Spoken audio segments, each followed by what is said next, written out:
So hi everyone, we're very happy that you can join us today for this great webinar. We are very excited to host you here. As you all know by now, the whole pandemic caused a situation when we really want to move all of the businesses online where everything is happening right now. So this webinar will be focused from the moving from brick and mortar to click and order. And we will host a very special guest from Denver Crown Agency who increased his customer businesses in a very quick way from transforming from brick and mortar to an online store. We're very excited to have you here, Alex. So please introduce yourself. Yeah, thank you. My name's Alex. I am the owner and founder at Denver Crowd. My background is in digital and social marketing, did work at a lot of big agencies and some social media marketing startups before moving to a web design company, and that's where I found Duda. And the reason that I was really kind of taken aback by Duda and really impressed was because of the efficiency in terms of how quickly and low cost really we could get out lots and lots of websites every month. So that is where I found Duda, and now we really like it for its SEO benefits and countless integrations and third-party apps. But yeah, thrilled to be using Duda and thrilled to be here today talking about how we got some really great results for a couple customers. Yeah, it's great to have you here, Alex. Thank you for the intro. I'm Oriana. I'm Director of Product Marketing here in Duda. And as you probably know by now, Duda is looking very closely with the agencies and taking care of all of their needs and trying to keep improving the product according to the feedback. So I'm really honored to have Alex here today that will share his experience and hopefully will give you inspiration and also a lot of ideas in order to improve your customers' stores. We really did our best to include as many examples as we can, so it will be easier for you to implement it and maybe open your mind for new ideas. And here is where I want to introduce you for the agenda today. The agenda today will be, first of all, to meet closely the two businesses that we would like to have the case study about, the Sport Obsession and the City Greens businesses. And then we'll take a very close look about three top initiatives that Alex took with these two businesses and saw immediate revenue effect. And again, we will share as many examples as we can in order for you to understand better all of these initiatives. We will focus on seasonal promotion and local targeting, which is super important. We will see how we can make a flawless website customer experience. And of course, we will give you a bit of an example of how to make offers that cannot be refused. And then we'll go into additional tips and examples. Again, we did put a lot of focus about this, and then we'll go for a few Q&As. So Alex, please share some information about the first businesses, which is Sport Obsession. Yes, thank you. Sports Obsession is a brick and mortar sports retailer out of the East Coast. They sell things like jerseys, hats, apparel, merchandise, etc., for all of the major leagues and teams in the United States. We were talking in early 2020 about building an e-commerce website. They had one, but it wasn't performing well. It had about $800 in sales in the whole entire previous year. So in 2019, about $800 in sales total. So really just weren't getting a lot out of their investment in it. When COVID happened, it really kind of put a fire under them to really rethink this e-commerce thing and get going. So we worked together to get a site up quickly. The big challenge was Sports Obsession has thousands and thousands of products. There was about 3,000 products that needed to be online immediately, with another 10,000, 20,000, maybe more that need to be put on kind of in shifts. Right now, we have about 17,000 products on the site. So we worked really hard to get an e-commerce site launched to combine some social media campaigns, some Google Shopping campaigns, and some other revenue-driving campaigns. We spent about, to date, about only $3,500 in ad spend, and we have generated 12 times return on that ad spend. And to date, we have sold, since our launch in early May, about $75,000 in merchandise on the store, and just really seen a lot of a really great return on investment for our client. Yeah, it's super impressive numbers, and we will dig into it in a second. Also, you can see the website below if you want to dig more into the structure later. And all of this webinar is, of course, will be sent later, so you can be cool with the print screen. You can go through all of the slides later. The second business that we would like to introduce for you is the City Greens. Alex, what do you have to say about that? Sure. City Greens Market is a nonprofit in St. Louis, Missouri, and really its whole mission is about providing fresh, quality produce at cost to its members, so affordable, quality produce and foods. Something that we found when we researched this business or this nonprofit is that in many communities, healthy and nutritious foods, it's not just an issue of nutrition, it's actually an issue of race and socioeconomic status. In America, poor Black communities are 1.1 miles farther from groceries and healthy food sources than impoverished white communities. So this is a really interesting issue, especially somewhere like St. Louis with a lot of kind of racial and social justice things going on.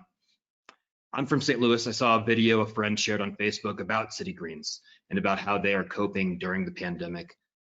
It's a brick and mortar store. I mean, it's a grocery store, but it's a brick and mortar store, and it's facing these challenges that every brick and mortar store is facing during the pandemic, which is, one, for instance, is person-to-person contact among both employees and among customers needs to be limited.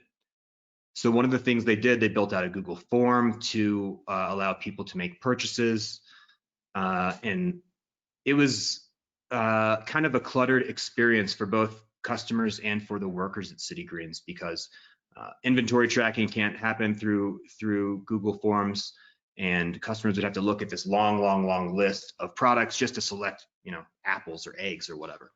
So we reached out to City Greens actually after we saw this video, and we said, can we donate our time and our resources to help solve some of these problems for you? So help solve this issue of too much customer contact and people being in too close quarters.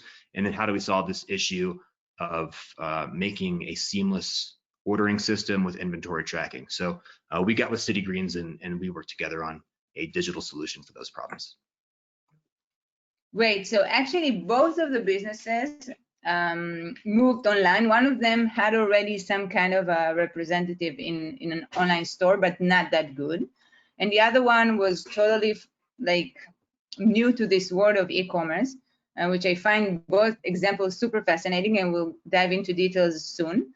But I did heard something that is super interesting for us. You mentioned that you reached out to City Greens, right? So they didn't came to you, you reached them, and like you knew them from before. Like what was exactly this kind of communication between you guys? Yes, well, like many businesses during COVID, we had a little bit of extra time on our hands, and one of the ways at Denver Crowd that we used that time was by helping to promote social and racial justice in our community in Denver, and also just in communities where our employees work. So we partnered with Duda on one initiative to give some immigrant and family-owned businesses in Denver some free websites, which is really awesome, giving them online shopping capabilities and things like that. And then this was just we saw an opportunity to help, and when we donate our resources, the things that we can do with our time as digital marketers and as website producers may go a little bit further than what they're able to do with their resources and their time. So we saw an opportunity to make a difference in the community, and we reached out and just said, hey, here's what we're thinking, here's how we think we can solve these two problems you're experiencing, and we'd like to help. Wow, beautiful. I like to hear that. So now that we met the businesses and we understand the challenges they're facing, let's go into the initiative that we mentioned before.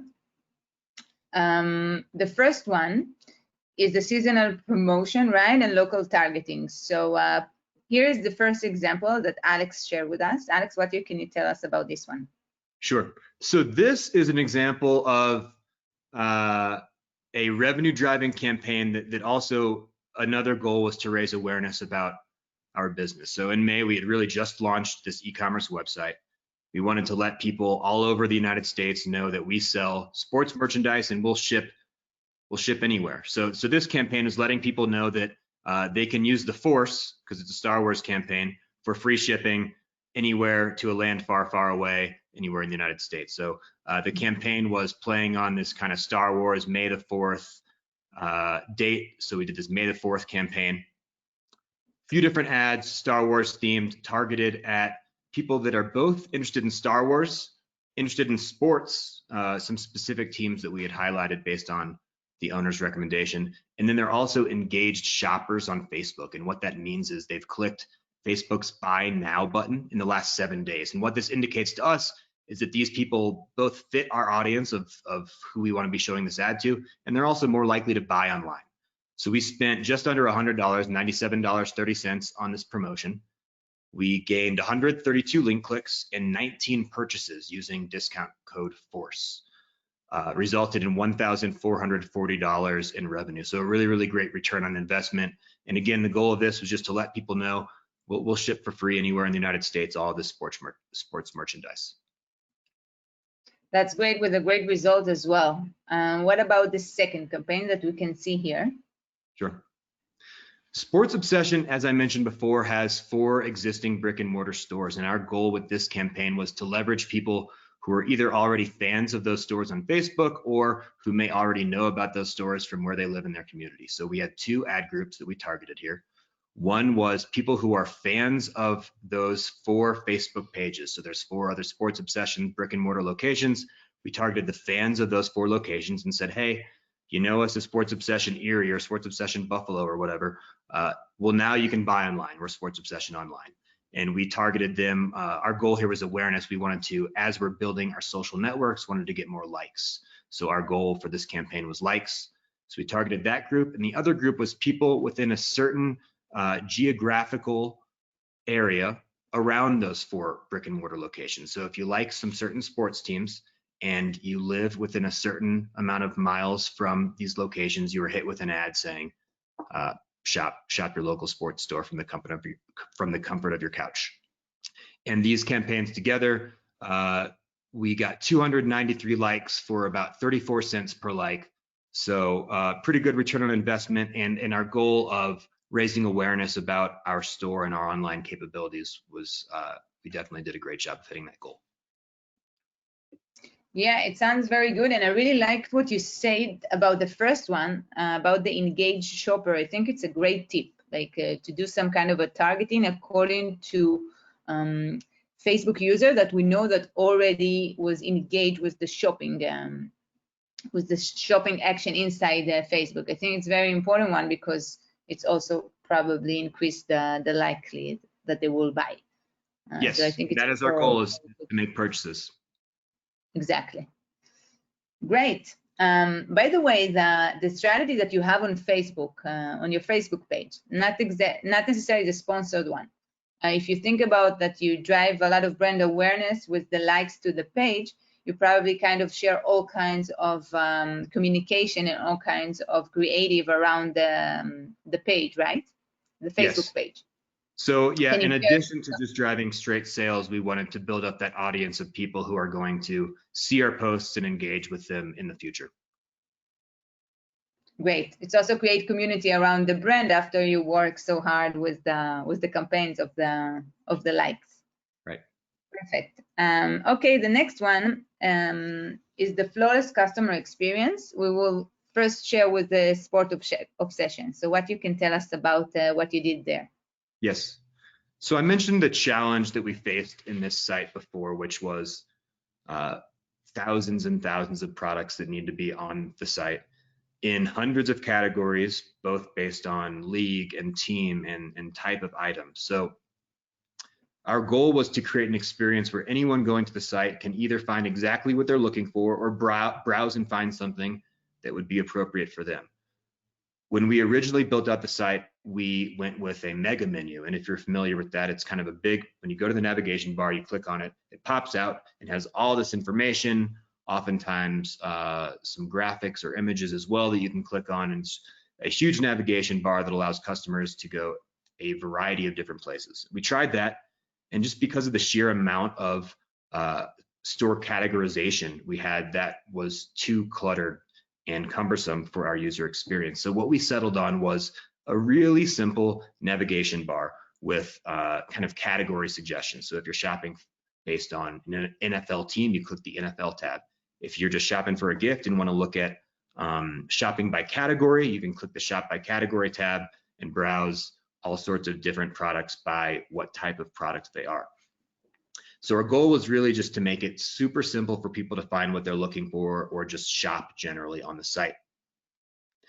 Once we got there, of course, each product needed to have all the information it needed on the page.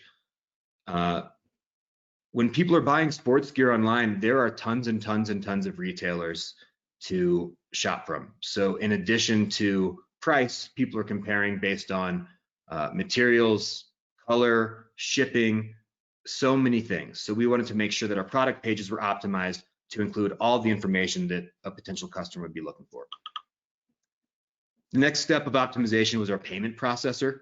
So we most commonly use Stripe, PayPal, and Square in that order. And the reason being is just the ease of customer experience. We have found that a lot of people that have dropped from the site, it happens right around that payment processing period. And whether it's because they just don't want to make the purchase or because something got in the way, we don't want to be the person creating an obstacle to stop them from purchasing. So we went with PayPal so they could either log in with their PayPal account or with one click, enter their credit card and pay that way. Everything that we did, from the categorization to the payment processor to all the options at the end of checkout, the goal of those were to optimize the checkout flow to be the fastest and easiest possible.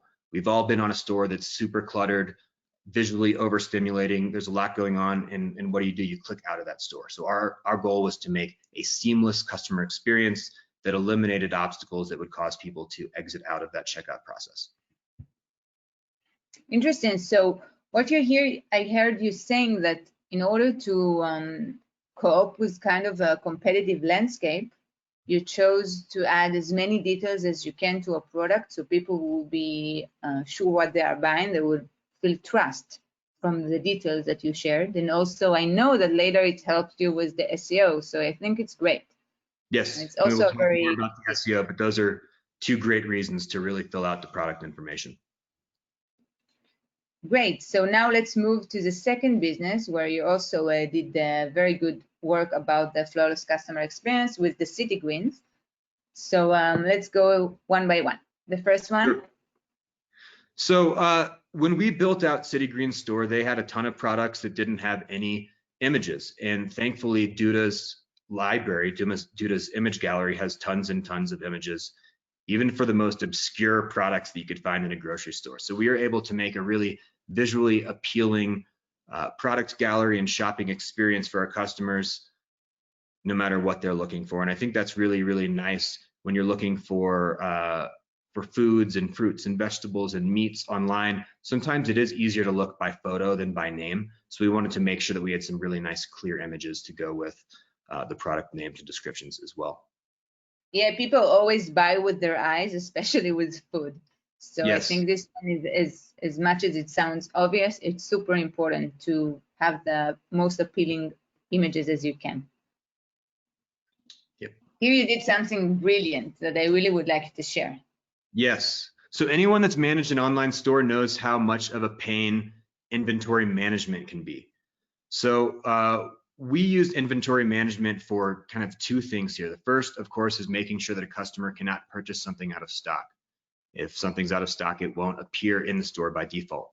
The second is setting up low stock notifications for our clients. So based on the item, they set the number per item.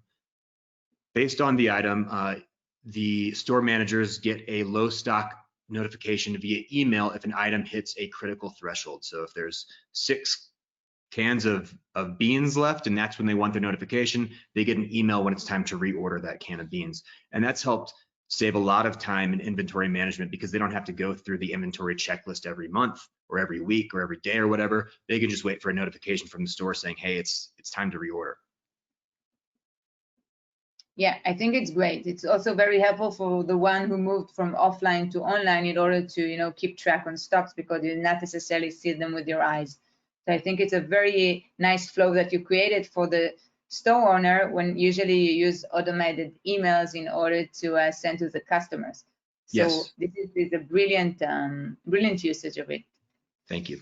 And something too that's nice about the inventory management in Duda's e-commerce platform is you can always export a CSV of your product. So if you have a huge store and you're only using your online store to manage inventory, it's as simple as exporting a CSV and just looking at that for all of your products if you ever wanted a list of all of that information. So really simple and straightforward for store owners.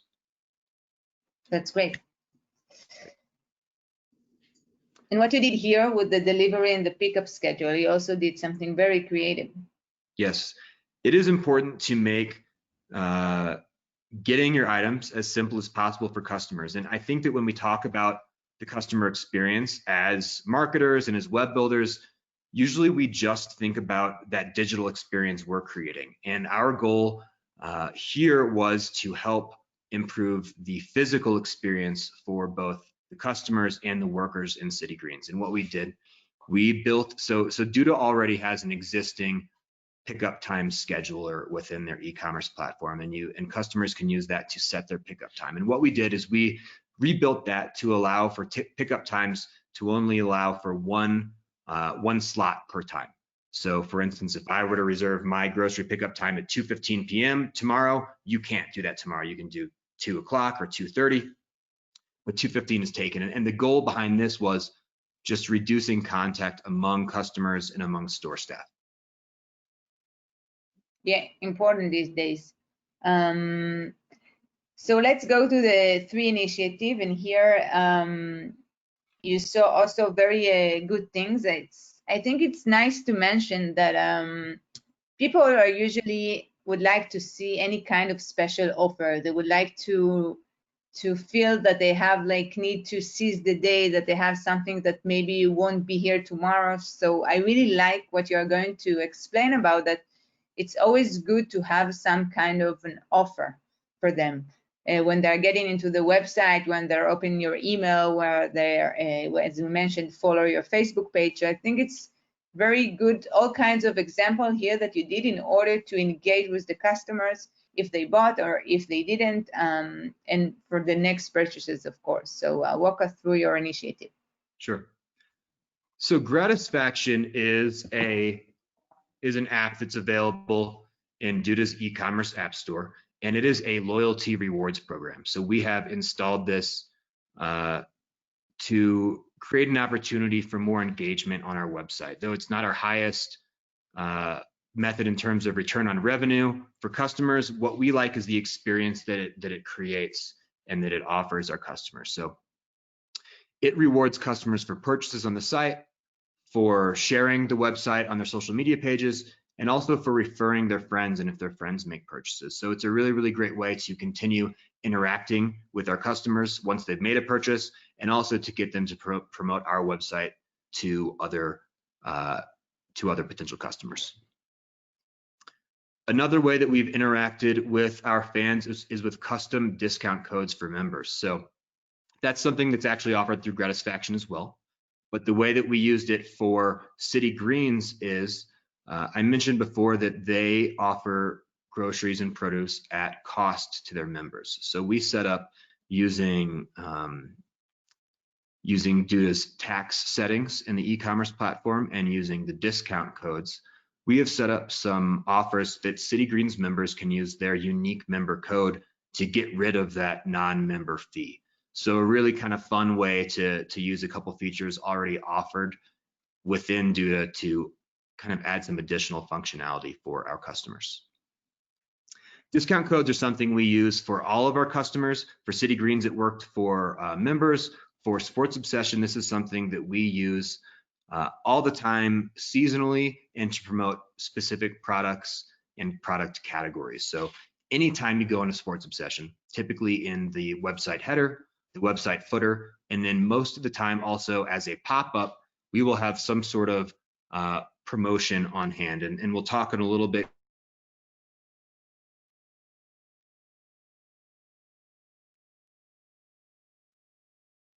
Alex?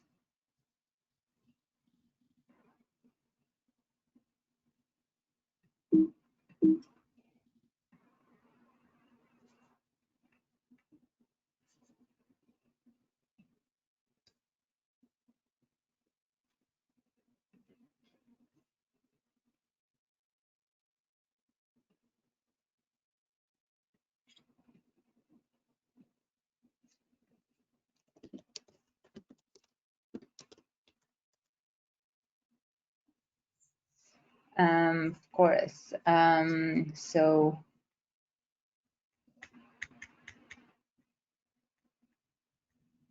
I think we lost Alex for a second, so he'll probably rejoin us in a second.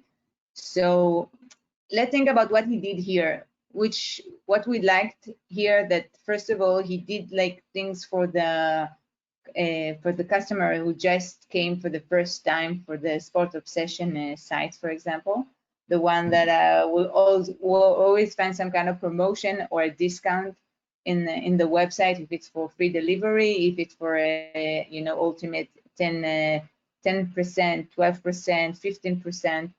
So everyone that will come to the website and didn't know Sport Obsession before. Alex, are you here? Yes, I think that I lost connection. Thank you for covering for me. Yeah, of course. So I was just mentioning that you did two kind of tactics. For the one who just came to the Sport Obsession website, that they will always find a free delivery, a kind of overall 10%. But in the meanwhile, for the one who already shop in the Sport Obsession and right now they are customers, you will give them some kind of a loyalty rewards. You will give them a members. For example, so it's super nice to have both ways, like for the one who just get to know Sport Obsession or the City Greens, and for the one who already shopped in the past, already a customer, how you keep bring them back, which is also very important to do this kind of returning customers again to the store. Yes, and something too that I want to point out is, especially in Sports Obsession or any store that we are increasing seasonal sales at all times, typically in the header and the footer, and as a pop-up, we will have that seasonal promotion, even like you said, if it's something as simple as free shipping. Yeah, it's great. So we'll go ahead and tell us more about the abandoned cart, which is also a super popular feature in Duda, which we see a lot of people are using. And if you can share some kind of numbers around it, that would be great. Yes, happy to.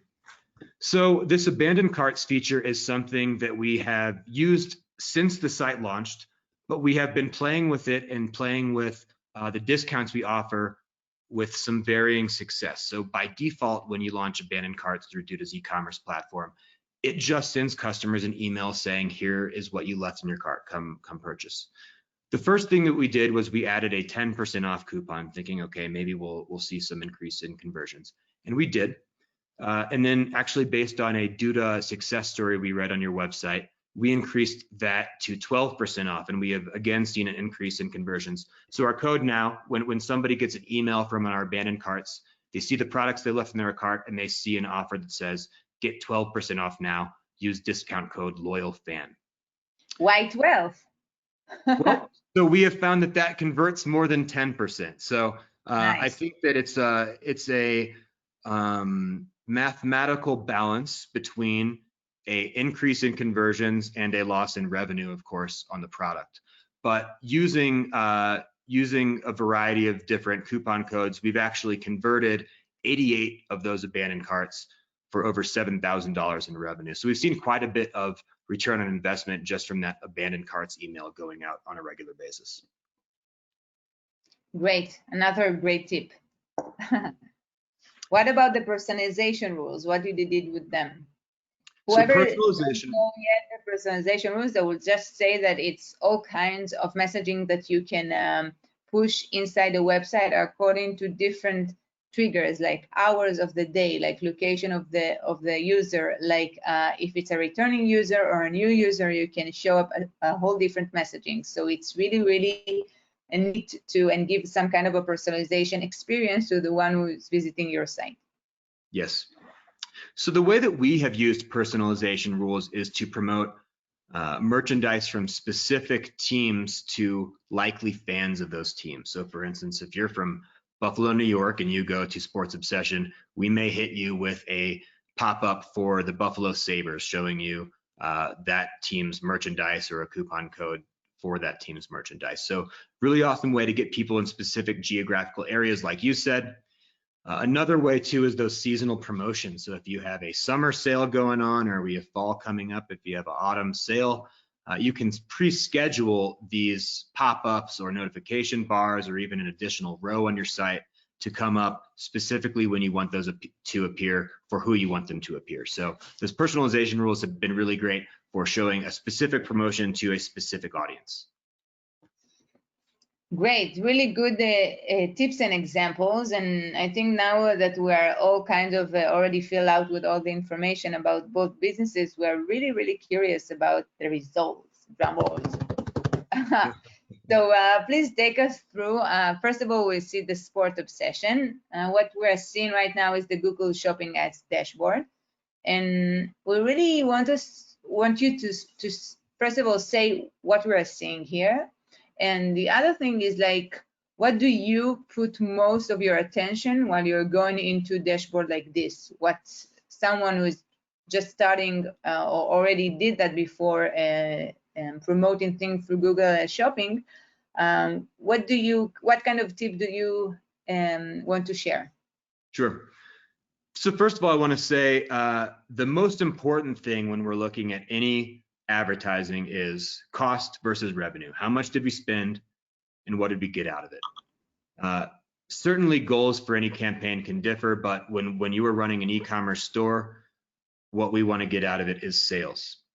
So when we find that we've spent about $2,901 and we've gained $30,000 in revenue, we can see that's a little bit over a 10 times return on investment and a really good use of our money. But what does that number mean other than that? And that's kind of why we have these numbers below. And what these four kind of side-by-side columns are is these are our most popular sales locations and some information from each one of those locations. I mentioned before that Sports Obsession has 4 locations on the East Coast. Well, one of those locations is in Pennsylvania, and one of those locations is in New York. So it's no surprise that Pennsylvania and New York pop up on 2 of our most commonly purchased from states. But what I really like to see is California and Texas. These are 2 states that there would be no reason anyone there would know about these brick and mortar stores previously. They certainly never purchased from the website before. So when we see, for instance, $7,700 in revenue gained from California and $4,000 or so gained in Texas, this is completely new business from brand new customers that would not have otherwise been interacting with Sports Obsession. So that is why we use tools like Google AdWords or Facebook ads to increase the reach of our business. We may have seen some of those purchases from Pennsylvania and New York from people looking locally, but it's really, really great to be able to increase our revenue by reaching a wider audience. Yeah, that's great. And I think that also you shared first how you're targeting locally. And when the COVID burst, I think that it was there was a very strong trend about how you keep the local business still alive. So I think like both of the things that you showed, the one with the ads that kind of encouraging you to buy locally, and this dashboard really showed that it did a great work, like it's really succeeded. But not only that, you kind of extended your reach to a different kind of a state that you can earn even more, and they make from this lemon some kind of a lemonade for a Sport Obsession. So I think it's really show all of the trends in one dashboard. Let's speak more about Sport Obsession and tell us what we're seeing here. Sure. Please. So we are continuing to look at our Google Shopping ads, but what we're looking at here is a view by category. And you can see some of these have had more dollars spent on them than others. But again, some of the most important figures here that we're looking at is cost versus revenue. I think that every business has a little bit of a different formula in terms of how much they can spend to sell one item, but that is really, really crucial for us. For instance, if you see it, this campaign 1 shop by category, we spent $780 and got about $11,000 in revenue. So for pretty much any item that you're selling, you can typically afford to spend 5 or 10% of the item cost to sell it. So that's a really, really good one. So anytime we're running campaigns, we take a look and see what campaigns are maximizing revenue based on cost and we'll reallocate budget to those campaigns. The other thing that we look at carefully too is each of these campaigns is promoting a different group of products or a group of product categories. And that is because since they're all running on the same platform, in this case, Google Ads, we don't want them to be competing against one another. We don't want to be selling jerseys from 2 different campaigns and have them both being shown to the same person, because then we're bidding more for those clicks. So when we're setting up these campaigns, we're being careful to make sure that they're all independent campaigns from one another, and also that we're maximizing the revenue based on what we're spending.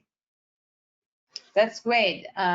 This dashboard and the first one that we showed, it's around the period of 5 months, right? From May to September. Yep, just about 5 months. Great. And how do you feel about promoting 2 different products in 2 different campaigns? Are you taking a close look at that? Do you kind of support it? Do you think that people should avoid from it? Yeah, we want to make sure that the same product or close product groups are not in different campaigns. They do not compete for the same budget.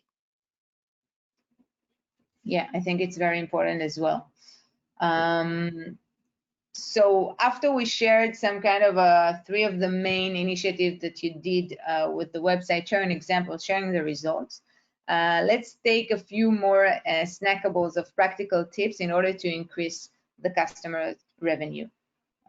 So the first one that I think that you did all around with 2 of your businesses and probably the rest is that you really emphasize the accuracy and how to be consistent along the website. And please share why you find it so important. Sure. When you are in Duda's e-commerce platform and filling out product information, it's important to be accurate, both from a customer experience perspective when they're on the site, and also from a customer experience perspective when they're getting to the site. You want to make sure that this information is accurate so that they can find you on Google. So when you see this image on the bottom where it says Nike men's dry fit Boston Red Sox navy t-shirt, this is a preview of how this product would look when it's searched on Google. And this is based on Duda's e-commerce SEO controls. So we want to make sure that we have the product name and the product description have as much information as the customer would need. And this is really for 2 reasons. First, we want to only drive traffic from people who are looking what we have to offer. So we only want someone to click on this if they're looking for something from the Boston Red Sox.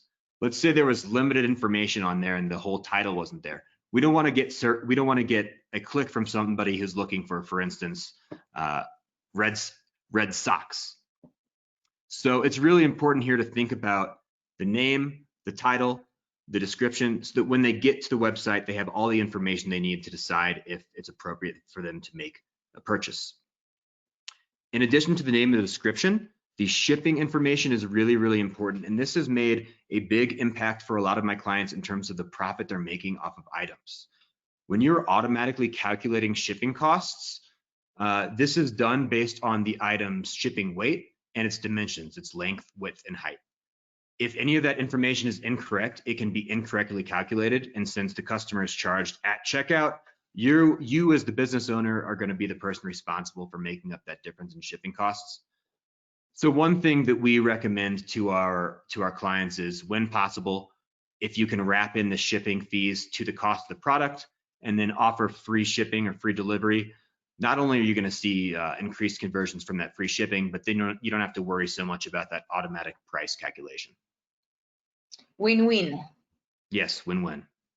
So again, I think that you kind of keep saying that from different angles, that you should providing as many details, as much as information as you can to the users, also before they're coming into your website. So you will have only clicks that coming from a real intent to get what you are offering, but also to, as we said earlier, in order to have trust.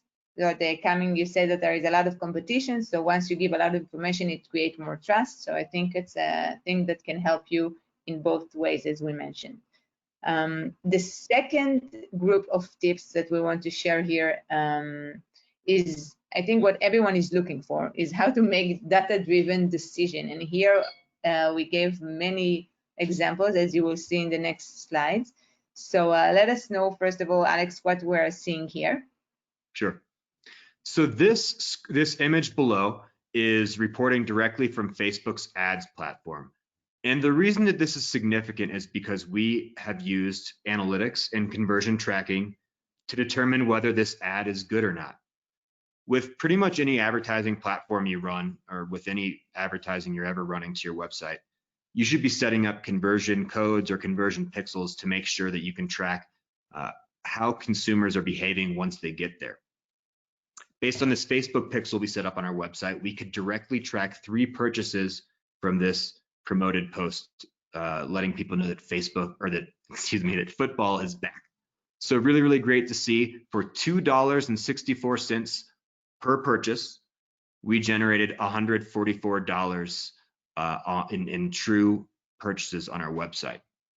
When you set up these tracking pixels, you're able to directly track not just which orders, but what products and which customers have made these purchases on your website and from which advertisements. So a really, really great way to see what should I be reinvesting in terms of advertising dollars.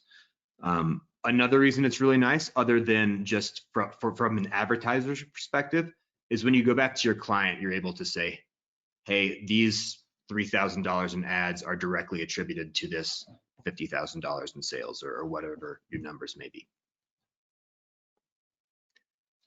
These other points, so I think we have some images for them in a little bit, so we'll talk about them more in depth, but developing a formula for SEO and staying consistent is important, both from a customer perspective and then also from a SEO perspective, letting Google know when and why to send people to your website. Calculating your average order amount is super important. So we found a couple of little tricks and hacks to get people to add on additional products or to get more expensive products added into their cart. And then that 4th bullet point on determining our most popular products, we leverage this information to figure out what products are selling well so that we can promote them to a wider audience and sell more of them. Great, and now let's dive deep more with details with some kind of examples. Yes. So here actually what we're seeing is all kinds of settings that we offer in Duda for each page, if it's the page title, if it's the page description. And from what Alex is saying, and probably give us more details in a second, is that even it's important to be precise with the dashes, right, between the numbers, with the phone numbers. Even from that, the same in the footer, the same in the page description, the same in everywhere that it's in the website, in order to that Google will know that this is, for example, your number. That's right. Right, Alex? Yep. So in addition to making sure that our page title has the most important things like what is this business, what's the business name, and where is it, the formatting of text in the page description is something that we very closely pay attention to. So for this one, for instance, you can see our phone number here is 720-642-7177. We make sure that anytime we format the phone number, it's consistent throughout the entire website. And we just like Google to see repetition of that correct phone number and that same formatting multiple times. We see that it helps in terms of driving good search engine optimized traffic. The other thing to pay attention to in that page description is the address. Same thing there, is we type the address out the same way on the site, whether it's on the contact page, on the footer, in the page description, etc. We make sure that the formatting is identical. And really, this is just to create an established consistency when search engines like Google are crawling our site. Great. I think it's a very important tip because I don't think that a lot of people know how important it is. And you also mentioned how you can kind of increase the average order value. So let us know what you did here. Sure. So on the left is some statistics and analytics from our site. And on the right is a coupon that we created in response. So you can see on the left, the items per order is 1.3. And what that means is that more people than not are just buying one item from our store and leaving it. And it costs about $63 per item. So about 7 out of 10 people are getting 1 item, about 3 out of 10 people are getting 2 items. Our goal was to increase the amount of people purchasing 2 items in our store. And the way we did that was by responding with this coupon code. So as I mentioned before, I may have been cut off in my own world without Wi-Fi, but anytime we do a coupon code, we like to have it on the header, the footer, and also in a pop-up when possible. So what we've done here is we've offered orders $69 and up free shipping with this coupon code. And the reason being is because we have this $63 average revenue per order. So the thought is most of our items don't cost $6 or $7. Most of our items cost $30 or $100 or $150. So if we can get them to add 1 more product to their cart, we could maybe even double that revenue per order. So just by adding a few more dollars onto that qualification for the free shipping, we have the potential to double our revenue per order and increase our items per order. So that's one way that we have done that. Did it went well? Yes, and it went well. And you can see in this graph here that towards the end of the month when we started running this coupon, we did see an increase in revenue per order. That said, we have a lot of promotions all the time running. So just a graph like that isn't necessarily indicative of this coupon working, but it is indicative of one of the promotions or advertisements that we're running working. Great. Very, very good practice. And here what you just mentioned in the previous slide, that you kind of try to track what is your most popular product, what is your best seller. And once you understand that people really like it and it's super popular, you promoted this one in order to drive people to the store. Yes. So there are some advanced analytics dashboards available in Duda's e-commerce platform for free. They don't cost anything. And they allow you to take a look at things like what are my top products or what are my top categories selling on my store. So we leverage that information in a few different ways. On the left, you can see we saw that a few jerseys were our top selling products. And what we did was we set up some Facebook ads promoting those jerseys specifically to the fans of those athletes. So we were able to leverage things that were already selling well and see what's popular online and what's popular within our store, and then go out and show it to more people. On the right, you can see Dallas Cowboys was one of our most popular football teams in terms of online sales, and we wanted to capitalize on that. So we set up a Facebook campaign targeted at, of course, engaged shoppers, like I mentioned earlier, and Dallas Cowboys fans, of course, with our entire Dallas Cowboys product set, and let them know what we have to offer. Great. And here you have another example, right? Yes. About, go ahead. So we also found that our auto products were top sellers on our site. And in addition to that, and this is a key consideration for any marketing client, this is also an item that has a large profit margin. So we can spend a little bit more advertising this than say maybe like a sports lanyard. So we set up a campaign targeting people that are interested in auto detailing. So these are people that like to, customize and trick out their cars. People that are engaged shoppers, and they're also fans of the NFL Network. So they're NFL people who like tricking out their cars, and they also have recently shopped from Facebook. And we were able to hit them with ads promoting our NFL auto products and make some sales there. That's great.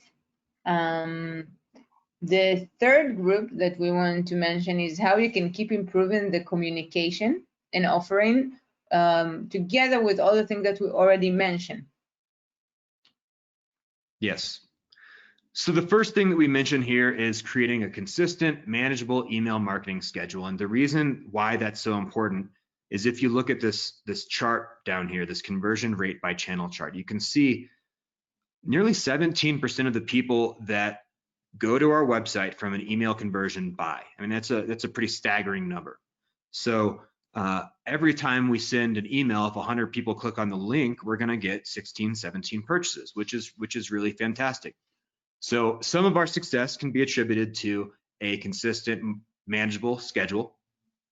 Typically for a business that's starting off doing this, I think 2 times a month is a pretty, 1 to 2 times a month even is a pretty good place to start. We all probably in our inbox deal with companies that send many, many, many more times than that. And I think the key here is setting up something that you can do consistently and make sure to send out seasonal promotions and discounts and offers on a regular basis. So don't dive in headfirst if you can't keep up with it. Make sure that you're starting a schedule that you can continue. I'm wondering, are you always including some kind of a special offer in the emails, or it's also can be something maybe educational or something just for fun, or it's always include some kind of a special offer? So we definitely always include a special offer. I think having that fun, kind of just more value-added content as opposed to a sales pitch is really nice for these emails too, just to prevent people from unsubscribing. So, one thing that we could do is go find some fun video or something from sports online and include that. But at the end of the day, our goal for these is not to develop, just to establish some community. We want to establish a community of regular buyers. So always we have, whether it's a seasonal promotion or offer or just, free shipping with this coupon code, we'll always have some sort of promotion available. Got it. This next little piece here is adding Duda's Facebook Messenger widget to your site. And the reason that we added this is because we found that a lot of customers had questions about products, whether it's a size thing or a color thing, or whether it's the stitching on the number on the jersey. These are questions that me as the Facebook manager couldn't answer. So luckily, since we have some brick and mortar stores that we work with, the managers of some of those stores are able to answer those more merchandise or sports intensive questions for customers. I would only recommend adding this widget to your site if you have somebody that's going to be able to answer whatever those questions may be for your customer set. But it was a really, really great way to increase engagement and to be able to answer some questions more quickly than would happen through email, for instance. Yeah, it's important to be responsive. Otherwise, you're doing probably more damage than value. Yes. You want someone to communicate, you want some answers, it probably help you to convert, but also if you're not answering, it's kind of giving a bad experience to the potential shopper. Yep, totally. Totally agree. So there are countless apps in Duda Store, both on just the straight store side and also on the e-commerce side that we use. There's some really great statistics and analytics ones. There's a ton of great apps. Depending on your site and depending on your client, the apps that are relevant for you may be different, but I would just get in the habit of anytime you build a new site, seeing how can I add some value to this customer through some of these third-party apps. And then the last one is, sometimes apps and Duda and the widgets and all that stuff, they're great, but they don't do what I need or what my client specifically needs. And I've definitely gotten into some circumstances where I've, even won some projects and didn't really know how I was going to do it. And for me, the Duda's Facebook group has been really, really helpful. There's some really talented people on there that are willing to help you with a tip, or that are willing to do your work for you and be hired out for development. So never turn down a project because you don't know how to do it, or because the technology is out of your reach. There is always someone that can help you out with something. So that's really my message kind of on the fourth point, is don't be afraid to try something new, whether it's a new technology or a new client or a whole new web design for someone new. Great. I think that you kind of pile up so many great tips, and everyone are super feasible, that it will kind of, some of them more easy to implement and some of them maybe will take a bit time, or as you mentioned, maybe would include hiring of some developer. But I think that as overall, you did some really fabulous work with your businesses, the one that took your services or the one that you actually reached out and offer. And I think that you did a great value for them. And this is the right time to see if we have any kinds of Q&A from the people who participate. So feel free to add them in the chat and we will go over through it. And maybe in the meanwhile, well, Alex, probably you need to drink some because you just talked for almost an hour now.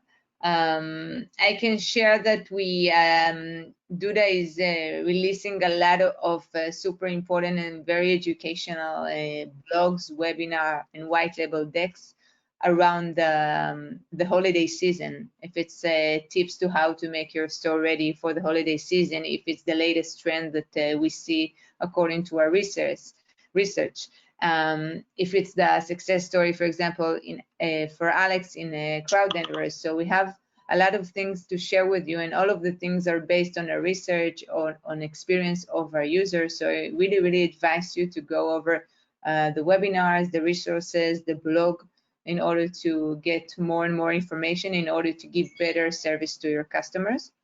And we have a question here for the audience. Is third-party apps slow down the website? Alex, did you experience something like that? Because I don't think they are. You know, I have not experienced that. I will say the one, and you can check out sportsobsession.com. On the right side, we use that gratisfaction, and that is one that I would picture slowing down the site if one was going to. And I have not seen any change in site speeds there. I'm sure that maybe if you ran some site speed tests, some things may change. I don't know. What do you think about that? Yeah, you can run that. And by the way, we also have a great webinar about that, about all kinds of tips that you can do in order to make your website faster. As a rule of thumb, Duda is doing a lot of work in terms of the website, so it will be fast, the performance will be great in order to the Lighthouse latest version. We already did a webinar about that with tips.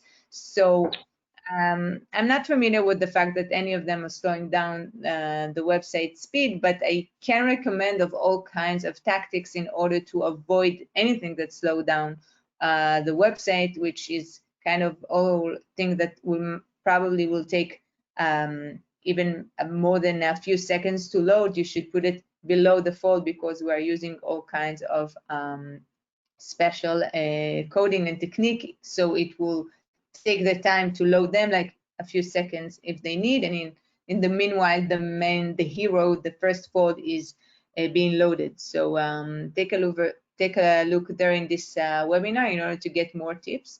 And Russ, which is our expert for this matter, has said that they can potentially do that. It depends on the apps and what they does. But we do our best to make sure that they don't slow down the site. But it is possible. I think that you should try it and see how it reacts. And as a rule of thumb, try to make the first fold as light as it can be, so the other thing can be loaded by the time that the user is seeing the first fold. Okay, so Alex, we don't see any more question right now. Is there anything that you like to share? Something that you forgot, something that you want to say as a summary, anything? Put me on the spot there. No, thank you so much for having me. It was fun. I hope that these tips were useful for some people. I think that a good social marketing and a good Google advertising strategy are both effective in different ways. A Facebook strategy is more about telling people who didn't know about you or your products what you have to offer. And a Google advertising strategy is about telling people who are already looking for what you have to offer that you have that product in stock. So definitely two separate ways to advertise to different groups of people. That's great. Before you abandoned us to your different things, we have another last question about abandoned cards. They're asking, what is the best timing for abandoned card follow-up? When do you send it? Oh, that is a wonderful question. You know, I'm not sure that we have that is the variable we've been playing with as much as the messaging and the coupon code. Do you have thoughts on that one? And do you know, can we change the scheduling within Duda's automated abandoned carts sender? It's a great question. I don't have experience with that in specific because it's kind of new. But I would say that I will try to understand first what is the some kind of average time before, like what is it abandoned? Is it 1 hour, 2 hours, maybe it's 1 day, and then send it to them and say it's waiting for you. According to what I see from a different e-commerce platform, I think they are selling it like 1 day after. Something like that. Eric, which is our expert for e-commerce, is said that usually he would recommend to send it after 1 hour. And I will quickly say too, our coupon code, our coupon codes, when we send them out, we have found that those abandoned carts emails actually have a conversion date of 3.1 days. So though it's sending them out sooner than that, people aren't converting quite as quickly. So if you're going to do other advertising methods, like for instance, retargeting, that would be a wonderful time to implement that. I agree. It's kind of complementing each other. The default is in our platform is for 2 hours. But I also see from a different kind of e-commerce platform that's sending it to me that I usually see it in my inbox after a day or two. So it's kind of, I think that what you just mentioned about 3 days kind of makes sense. Sure. Great. So Alex, I really want to thank you again for sharing all this great experience that you have. And I think it's really important to have someone like you, some kind of an agency that have this kind of experience with social campaign and with the content and with all kind of email campaigns, know how to timing to everything, and ask for help, as you mentioned, when you want something in addition to what you have in the website. And really appreciate you to taking the time and share it with our community. So thanks a lot again. And thank you as well. Sure. And again, take a look at the resource center, see the blog, see the webinar, see the white label deck in order to pitch your customers for e-commerce. And see you in the next webinar. Bye-bye. Bye. Bye-bye.